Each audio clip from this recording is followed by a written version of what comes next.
કોઈ મૂળિયું એવું નથી જેમાંથી અવસાન ન બને, કોઈ શિક્ષક કે વ્યક્તિ એવો નથી જે અયોગ્ય હોય. આ માટે યોજક અને પુરુષાર્થ જરૂરી છે, જે મળવો દુર્લભ છે.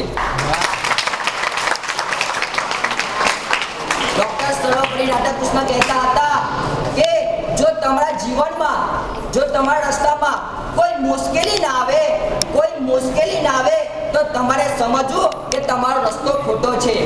અને તેઓ વારંવાર વિદ્યાર્થીઓને કહેતા હતા કે ખરેખર ગુલાબ તો કાંટામાં જ ખીલે છે, આથી ગુલાબ જેવા બનો. ડોક્ટર સર્વપલ્લી રાધાકૃષ્ણ એક દૈવી પુરુષ હતા, જેઓએ શિક્ષકની નિમિત્તે ઘણું માર્ગદર્શન આપ્યું છે. અને તેમને એક વખત પૂછવામાં આવે છે કે તમે નહીં હોવ પરંતુ તમારી જન્મ જયંતિ નિમિત્તે અમે શું કરીશું, ત્યારે ડોક્ટર સર્વપલ્લી રાધાકૃષ્ણ કહે છે કે તમારે જો ઉજવવી જ હોય મારી જન્મ જયંતિ 5મી સપ્ટેમ્બર, તો તમે મારી ઉજવણી પણ કરજો, પરંતુ મારા જે શિક્ષકો છે જેઓનું માર્ગદર્શન આજે ઓછું થઈ ગયું છે, જેઓનું માર્ગદર્શન વધે તે માટે તમે સૌ બધા ઉજવણી કરજો. અને આજે શિક્ષકનું માન જ્યારે ઓછું થાય છે ત્યારે એ દેશનો વિનાશ અવશ્ય શક્ય છે.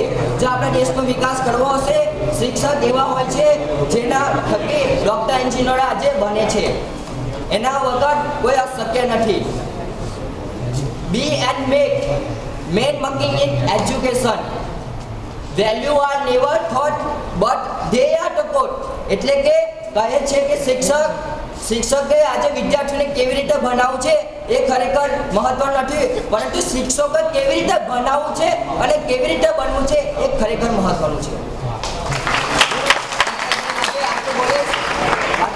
ઘણું બધું મારી પાસે છે, હું કંઈ ભવિષ્ય વક્તા નથી. આજે તમે મારી પાસે સાંભળો છો, એ તમારા માઇન્ડમાં ઉતરે કે ના ઉતરે, પરંતુ શિક્ષણની રાહ રાખજો કે જો શિક્ષક સાથે આપણે સારો વ્યવહાર રાખીશું તો જ આપણે કંઈ આગળ મેળવી શકીશું.